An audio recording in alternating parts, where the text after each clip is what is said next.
everybody, this is me, Dr. Ranjan Sinha. I welcome you all in my channel, English Essentials for Everyone, 0 to Infinity. My dear friends, earlier I discussed many structures, and even today I'll discuss a certain structure for you people. And I assure you people, I'm sure it will make you very comfortable while speaking and writing. So follow these structures. Here it is. आज मैं आपको कुछ ऐसा ही structure बताऊंगा, जिक्र करूंगा जो आपका बोलना और लिखना बिल्कुल आसान बना देगा, इजी कर देगा. अब उसको फॉलो करें. देखिए, लास्ट जो क्लास था उसमें मैंने इंटरोगेटिव जो सेंटेंस था उसके ऊपर जिक्र किया था, उसके ऊपर स्ट्रक्चर आपको बताया था, दोनों अफर्मेटिव एंड नेगेटिव की तरफ.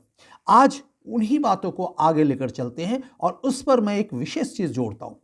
क्या, क्यों और कैसे, कब, लाइक दिस. अगर आपको यह कहना हो कि क्यों आपको ऐसा करना पड़ता है, क्या आपको करना पड़ता है, लाइक दिस. क्यों नहीं, वाई नॉट.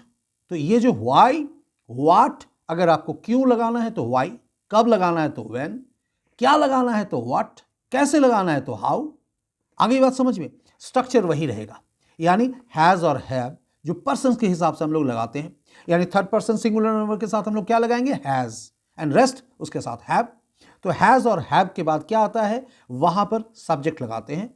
उसके बाद सब्जेक्ट लगाने के बाद अगर एफर्मेटिव है तो आगे बढ़ते हैं, और अगर नेगेटिव है तो नॉट का प्रयोग करते हैं. उसके बाद टू इन्फिनेटिव.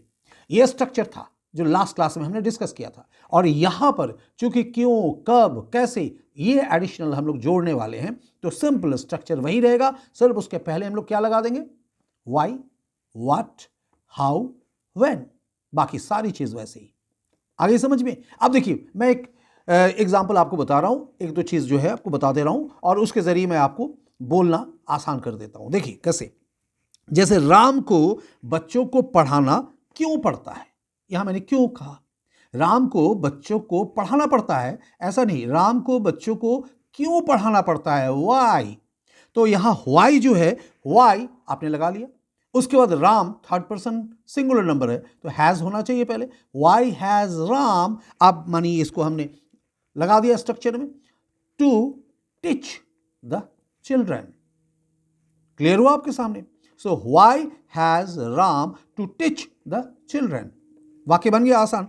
नेक्स्ट देखिए, तुम्हें क्या नहीं करना पड़ता है. क्या नहीं करना पड़ता है यानी नेगेटिव में है. सो क्या का मतलब क्या हो जाएगा, व्हाट. तो what have you not to do. Why, what. आपका डिफरेंस खुद बनाना है आपको. वाई मतलब क्यों, व्हाट मतलब क्या. क्यों और क्या, तो यहां आपको क्या लगाना है, व्हाट. तुम्हें क्या नहीं करना पड़ता है, what have you not to do. एक और एग्जांपल लीजिए. जैसे सीता को कपड़े धोने क्यों पड़ते हैं. अब यहां क्यों, क्यों, तो यहां व्हाई. तो why has Sita to wash clothes. आ गया समझ में.